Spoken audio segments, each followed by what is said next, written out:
Je suis Vincent Dong, gabonais d'origine. J'ai créé en 1984 une PME dénommée MCE BTP. Ça veut dire matériaux, construction de l'estuaire, bâtiment et travaux publics. Notre activité tourne autour de l'extraction des matériaux de carrière. C'est-à-dire, nous sommes à la base de la construction. Nous produisons des matériaux meubles, sable, latérite, remblai et autres. Alors, ces produits sont utilisés essentiellement pour la fabrication des produits béton, donc des agglos, enfin, tout ce qui est pour le montage des briques, enfin, des maisons et tout. Voilà. Alors, dans notre activité, pour exercer, nous avons obtenu de l'État, à notre demande, 3 permis. Le premier permis, c'est le G864, dit Pemma Bombé, situé dans le département du Cap-Exérias, qui fait 7 km 5. Le second permis en 91, qui fait le G865, permis de Evino, 3 km et demi. Et le dernier, le permis G867, toujours du 3,91, la plaine 2, toujours dans le département du Cap, qui fait 1 km et demi. Alors, tous ces permis-là sont situés dans le nouveau département du Cap, puisque à l'époque, le département, c'était le Commonda, qui faisait de Ntoum, Zomo au Cap-Exérias. Et depuis l'an 2005, ce département a été scindé en 3 départements. Il reste donc le Commonda, Ntoum, Zomo de l'autre côté, et le Cap devient un département à part entière. Donc, nos permis ont été mis en exergue depuis 1985, et pour cela, nous avons, conformément à la loi minière, aménagé des voies pour pouvoir extraire nos matériaux, donc permettre à nos clients, aux véhicules qui viennent s'approvisionner à la carrière, d'accéder à la voie publique, dont la route du Cap-Exérias. Cela nous a pris 25 ans, c'est-à-dire de 85 jusqu'en l'an 2000. Et seulement en 2007, donc en 2009, nous avons eu l'ignition de nouveaux exploitants qui ont été installés par le ministère des Mines aux abords de nos installations. Et lorsqu'on s'y est opposé, d'abord on leur a proposé de nous donner une somme forfaitaire pour pouvoir emprunter la voie. Ces gens ont préféré nous attirer en justice, estimant que 25 millions de francs CFA, c'était une somme trop importante pour pouvoir payer cette somme pour prendre la voie. Bon, ils ont préféré prendre la voie des tribunaux. Et cette bataille judiciaire a duré 2 ans. Jusqu'en juillet, puisque la première plainte déposée par nos adversaires date du 21 juillet 2009. Et l'épilogue, mon dénouement, s'est passé le 6 juillet 2011, donc 2 ans après, par l'arrêt rétroactif de la Cour d'appel judiciaire qui nous a donné raison et nous a confirmé dans les sujets de la voie. Suite à la lettre du ministre des Travaux publics, professeur Zouba, du gouvernement actuel, qui reconnaissait que la voie avait été faite par nous, puisque l'État ne se reconnaissait pas dans cette infrastructure-là. Alors, le problème que nous avons aujourd'hui, c'est que nous n'arrivons pas à faire respecter ces décisions de justice. Et le premier chef desquels, ce sont les propres magistrats du tribunal, de la cour d'appel et de la cassation maintenant, qui ne veulent pas respecter, du moins faire appliquer ces décisions de justice. Alors que la loi fait obligation aux magistrats du parquet d'appliquer les décisions de justice.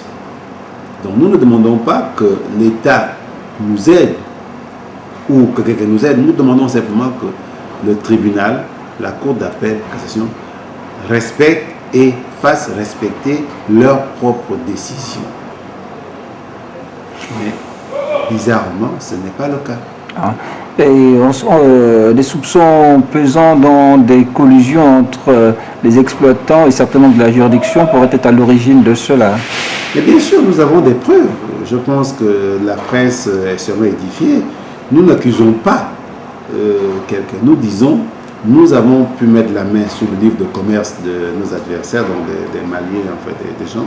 Et là-dedans apparaissent clairement des procureurs, des gens des mines, enfin. Les montants sont là. Certains élus... Même des élus, il y a le sénateur du Cap, parce que le sénateur, ce n'est pas le sénateur de Franceville ou de l'UTAM qui va venir prendre l'argent, ça ne peut être le sénateur du département du Cap. Et les montants de compromission se lèveraient à combien? Vous savez, quand on regarde un tout petit peu le livre de commerce des Maliens, nous voyons une somme assez importante, quand même substantielle, de 13 500 000. On ne peut penser que ça peut être le ministre, puisque après, nous avons derrière 2 millions de francs mines, 1 million de francs mines. Ça veut dire, si les mines, c'est quoi? C'est le ministre qui est en tête, après le détergent des mines, après le détergent des mines de carrière. Je connais la maison depuis pratiquement 27 ans. Je sais comment elle est structurée, je sais qui fait quoi. Donc quand je vois les montants, je sais pouvoir les affecter. Et là, c'est finalement, on peut dire, le Gabon des services qui prend un coup, parce que c'est la promotion quand même d'un fils du pays qui est mise à mal. Vous savez, ce que nous vivons, ce n'est pas seulement un problème de Gabonais. Parce que l'entreprise, c'est une entreprise gabonaise. Ça veut dire que tous ceux qui viennent au Gabon viennent investir et sont assujettis à se mettre aux normes gabonaises. Donc c'est une entreprise gabonaise. C'est comme si c'était Total Gabon ou je ne sais pas quoi, telle entreprise chinoise au Gabon. Parce que l'entreprise au Gabon est enregistrée au Gabon. Donc c'est une entreprise gabonaise. Parce que ce que nous vivons, n'importe quelle entreprise peut vivre ça. Et vous êtes bien placés, vous êtes de la presse. Tout le monde connaît le feuilleton que vivent les Chinois avec les Libanais, l'affaire Programme. Mais c'est ce qui donne cela. C'est-à-dire que lorsqu'on a une justice qui n'est pas équitable, qui n'est pas juste, ça donne des conflits qui n'en finissent pas. Parce que le milieu des affaires est par essence appelé à aller vers les tribunaux. C'est ça les affaires, ça fait partie du risque de l'entreprise. Mais les entreprises ne peuvent investir que si les tribunaux vont dire le droit. Ça veut dire que quand vous faites une affaire, vous savez très bien que tôt ou tard, votre client, votre partenaire, c'est le risque commerce, le risque des affaires. Donc les tribunaux sont le dernier rempart. Donc si les tribunaux ne font plus leur travail, mais quelle entreprise va pouvoir venir au Gabon? Aucune. Parce que l'entreprise ne doit pas aller vers le politique ou vers l'individu. C'est le tribunal qui est censé réguler tout en finale. C'est-à-dire, s'il y a un problème, les magistrats regardent les dossiers froidement et donnent raison à qui a raison et donnent tort à celui qui a tort. Et à partir du moment où les choses sont réglées au tribunal, la justice continue, donc on applique la décision de justice. Et celui qui a tort, forcément se reconnaît qu'il a tort. Il ne peut pas dire non, puisque vous savez très bien, par exemple, je vous fais un chèque sans provision. Ok, on est en affaires. Le chèque n'est pas honoré. Vous allez m'attraire en justice. C'est tout à fait normal. Je vais donner mes raisons, mais je vais poser un acte. Le tribunal va me condamner à vous payer. Mais si vous ne pouvez pas recevoir votre argent parce que moi je serai ami avec des magistrats, alors l'entreprise fait quoi? Puisqu'on dit on ne doit pas se faire justice soi-même. C'est la justice qui doit faire ce travail-là.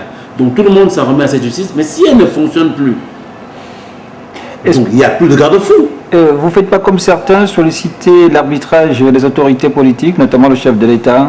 Mais vous savez, c'est ce qui est triste parce qu'aujourd'hui, on va en arriver à ce qu'on a vécu. Les gens avaient décrit en disant que Omar Bongo gérait tout. Mais on ne peut pas fonctionner comme ça. Le président de la République, son travail, ce n'est pas de régler des problèmes de village, de ménage, d'entreprise. Ce n'est pas son travail à lui. Ce n'est même pas un travail des politiques. Il y a une justice qui est là. qui ait un pouvoir indépendant. Donc, si les magistrats ne font plus leur travail, le politique, quand il va s'immiscer là-dedans, ce n'est plus l'état de droit. Donc, quand on nous demande, et j'ai entendu en disant, mais faites appel, mais nous n'avons pas besoin d'aller demander à quelqu'un de nous aider. Nous demandons simplement au tribunal de faire son travail. C'est tout ce qu'on demande. On ne demande pas que tel homme politique vienne nous aider. Ce n'est pas ça l'entreprise. En fait, du moins, ce n'est pas ma vision de l'entreprise. Lors d'une conférence de presse, vous avez donc menacé d'action forte si l'impasse perdurait. Oui, mais je réitère, l'action forte, ce n'est pas aller tuer quelqu'un. Pas du tout. Pas du tout. La réaction, c'est nous faire entendre. Puisque nous avons utilisé les tribunaux, ça ne fonctionne pas, du moins une partie des tribunaux. Nous faisons appel à la presse, ça ne fonctionne pas. Nous n'allons pas rester les bras croisés.